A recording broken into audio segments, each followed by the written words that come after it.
एक गांव में एक साहूकार अपने परिवार के साथ रहता था। परिवार में उसकी पत्नी, एक बेटी और एक बेटा था। शानदार बंगला, नौकर चाकर, गाड़ियां और सब शानो शौकत का सामान था उसके पास।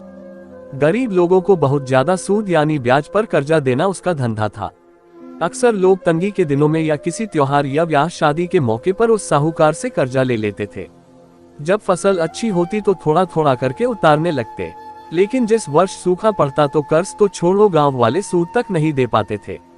इसी का फायदा उठा वो साहूकार उनकी जमीनों पर कब्जा कर लेता, कब्जा कर उन्हें बेच देता और खूब पैसे कमाता।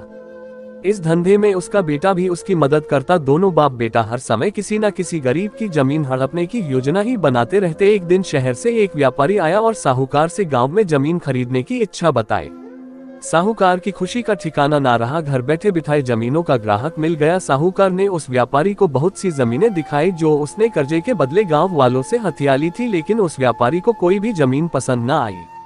गांव में घूमते हुए व्यापारी को एक जमीन का टुकड़ा पसंद आया। उसने साहूकार से उस जमीन के बारे में पूछा तो साहूकार सोच में डूब गया।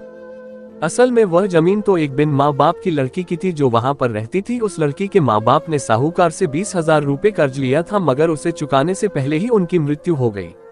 बेसहारा लड़की की हालत देख गांव की पंचायत ने साहूकार से उस जमीन पर कब्जा न करने को कहा। भला पंचायत की बात कैसे टाल सकता था साहूकार, मगर दिल में हमेशा ही उस जमीन पर कब्जा करने की बात सोचता रहता था। आज व्यापारी की इच्छा सुन उसका लालच बाहर आ गया था और उसने जमीन पर कब्जे का मन बना लिया।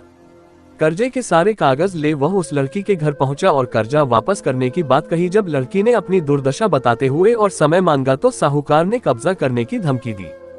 कब्जे की धमकी सुन वह लड़की पंचायत के मुखिया के पास गई और उसकी जमीन को बचाने की दुहाई लगाई। सारे गांव में यह बात आग की तरह फैल गई कि साहूकार उस बेसहारा लड़की की जमीन पर कब्जा करने वाला है। ये बात उड़ते उड़ते साहूकार की बेटी के कान में पड़ी।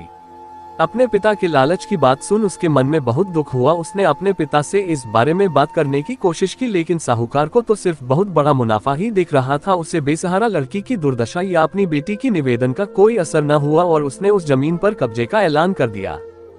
साहूकार की बेटी ने भी जिद पकड़ ली कि उस लड़की की जमीन पर कब्जा न होने देगी, पर अपनी एक न चलती देख उसके दिमाग में एक योजना सूझी। अगले दिन सुबह सुबह वह बेसहारा लड़की और उसके साथ 2 लोग साहूकार के घर पहुंचे और कर्ज की 5,000 की किस्त दे दी। साथ में ये भी कहा कि 3-4 महीनों में कर्ज के बाकी रुपए भी उन्हें मिल जाएंगे। रुपया देने के बाद रसीद ले सब चले गए। चूंकि अब किस्त मिल गई थी इसलिए पंचायत ने भी कब्जा नहीं करने दिया। साहूकार बहुत परेशान था कि आखिर उस लड़की के पास इतना सारा रुपया कहां से आया। कल तक तो वह दाने दाने को तरसती थी और आज 5,000 रुपया दे गई। कुछ भी ना समझ आने पर उसने गांव वालों से भी पूछताछ की, लेकिन कोई भी रुपयों के बारे में नहीं जानता था। कुछ दिनों बाद वह लड़की फिर 2 गांव वालों के साथ आई और कर्ज की बाकी रकम चुकाकर रसीद और कर्ज के सारे कागज ले लिए। साहूकार परेशान हो गया कि आखिर इस लड़की के पास इतना धन आया कहां से। इस तरह कुछ दिन और बीत गए। एक दिन साहूकार को खबर मिली कि उस बेसहारा लड़की ने अपनी जमीन बेच दी है। कुछ कर तो सकता नहीं था, लेकिन उत्सुकतावश जाकर देखा तो चौंक गया। जमीन पर एक बोर्ड लगा था। उस बोर्ड पर जमीन के मालिक का नाम देख साहूकार की मानो सांसें रुक गई हो। मालिक के नाम के आगे लिखा था उसकी अपनी बेटी और उस लड़की का नाम। वह दौड़ा हुआ घर गया और बेटी से पूछा कि यह क्या तमाशा है।